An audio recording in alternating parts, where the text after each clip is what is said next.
This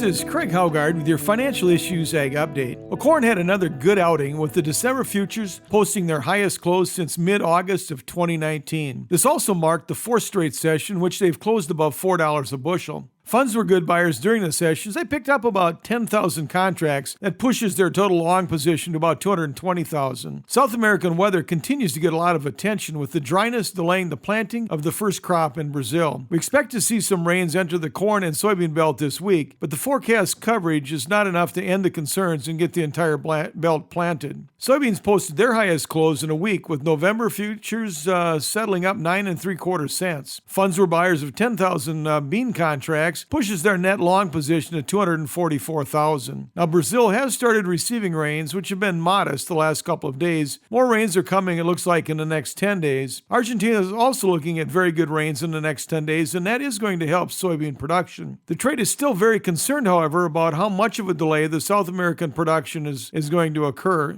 If China can switch over to Brazil origin soybeans in February as planned, the U.S. export number will end up at or below what the USDA is currently projecting. However, if that transition is delayed, then the U.S. is the only market that can supply the extra 220 million bushels to China that it would need. But that would send the U.S. into a rationing situation. Soybeans are going to be very interesting the next few months here. Wheat turned in another strong performance as traders continue to be concerned about Russian wheat production. We have seen portions of Russia's wheat country get rain in the last 24 hours or so, but the rainfall has been less than what was forecast, while the coverage has also been less than expected. Here in the U.S., we have our own concerns with dryness in the southern plains. Looking at the weather forecast, if all the rains fall as forecast, about a third to a half of the southern plains are going to remain untouched, and the areas that do get rain are going to need another shot in the not-too-distant future. Cotton futures closed lower for the first time since October 8th. After a very good run, they just seemed to slow down and take a deep breath yesterday. We traded higher at one point, but at the close, we had the December futures 14 points lower, settling at 71.02. Livestock futures were mixed. The December live cattle ended today 30 cents higher, while November feeders were 70 cents higher at the closing bell. Lean hog futures were weaker, with the December futures closing down $2.17.5. Class 3 milk futures put in yet another life of contract high before turning lower for the session. By the time we got to the finish line yesterday, we had the November futures 16 points lower, closing at 21.49. Meat cutout values were mixed. Choice box beef was 86 cents higher, closing at 210.60. Select boxes were 17 cents lower as they settled at 191.67. And pork carcass cutout values were $1.19 lower, closing at $96.91 per hundredweight. This has been Craig Haugard with your Financial Issues Ag Update. We'll be right back with more financial issues after this.